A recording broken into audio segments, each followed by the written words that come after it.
जय हिंद। आज के इस वीडियो में मैं आपको बताऊंगा कि गठिया की बीमारी कैसे हो जाती है। वो कारण मैं आपको बताऊंगा, क्योंकि अगर हमें किसी भी बीमारी के होने का कारण पता चल जाए कि हमें ये बीमारी इस कारण से हुई है, इस वजह से हुई है, तो हम आसानी से उस बीमारी को ठीक कर सकते हैं। तो आज के इस वीडियो में मैं आपको वो कारण भी बताऊँगा और आप उस कारण को कैसे दूर कर सकते हैं वो भी मैं आपको बताऊँगा। लेकिन मैं आपको एक बात पहले ही बता देता हूँ कि इस वीडियो में एक अलग ही लेवल की जानकारी होगी, जिसे शायद आप पहली बार ही सुन रहे होंगे। आपने तो ये जरूर सुना होगा कि टेंशन लेने से बीमारी होती है, चिंता करने से बीमारी होती है, लेकिन आपने ये कभी नहीं सुना होगा कि क्या टेंशन लेने से, क्या चिंता करने से कौन सी बीमारी होती है। लेकिन आज के इस वीडियो में मैं आपको बताऊंगा कि आप ऐसा क्या टेंशन है जो काफी लंबे समय से लेते आ रहे हैं, जिसकी वजह से आपको गठिया की बीमारी है। मैं आपको दो कारण बताऊंगा और उन दोनों में से कौन सा कारण आप पे लागू हो रहा है, कृपया हमें कमेंट करके जरूर बताइएगा। तो जो आप स्क्रीन पे देख रहे हैं यही है पहला कारण। मैं आपको इस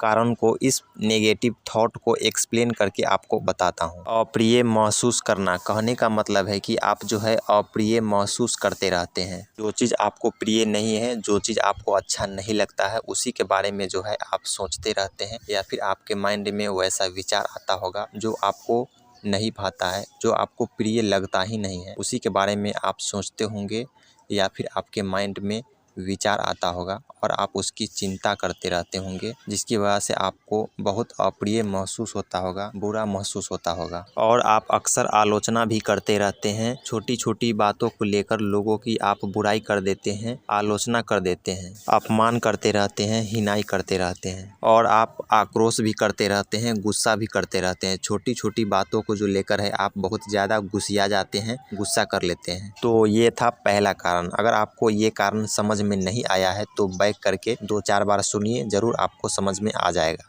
अब दूसरा कारण सुनिए। जो आप देख रहे हैं ये है दूसरा कारण, दंड देने की इच्छा। कहने का मतलब है कि आपके मन में जो है दंड देने की इच्छा होती है, किसी को पीटने की इच्छा होती रहती है, किसी को मारने की इच्छा होती रहती है कि हम उसको दंड देते, हम उसको पीटते तो ठीक रहता।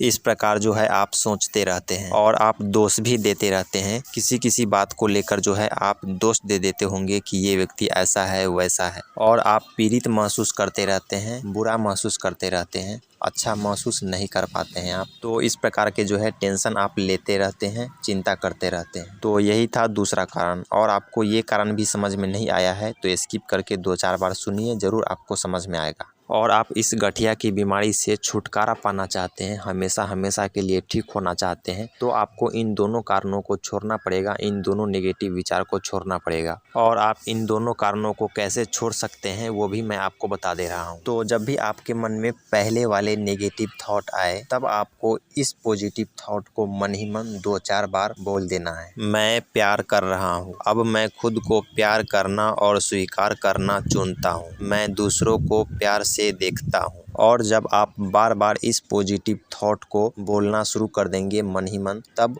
ये नेगेटिव थॉट धीरे धीरे ख़त्म होने लगेगा और आप धीरे धीरे ठीक भी होने लगेंगे, और कुछ दिनों के बाद आप ठीक भी हो जाएंगे। और आप दूसरे कारण को कैसे दूर कर सकते हैं वो भी मैं आपको बता दे रहा हूँ। तो जब भी आपके मन में दूसरे वाले कारण आए, दूसरे वाले नेगेटिव थॉट आए, तब आपको इस पॉजिटिव थॉट को मन ही मन 2-4 बार बोलना है। मैं प्यार और समझ से देखता हूँ। मैं अपने सभी अनुभवों को प्रेम की रोशनी तक रखता हूँ। और जब आप बार बार इस पॉजिटिव थॉट को बोलते हैं, तब वो नेगेटिव थॉट जो है धीरे धीरे ख़त्म होने लगता है और आप धीरे धीरे ठीक भी होने लगते हैं। इसलिए आपको इस पॉजिटिव थॉट को बार बार बोलना है जब भी आपके मन में नेगेटिव थॉट आए तब। तो इस प्रकार जो है आप इन दोनों कारणों को दूर कर सकते हैं और आप गठिया की बीमारी से दूर हो सकते हैं।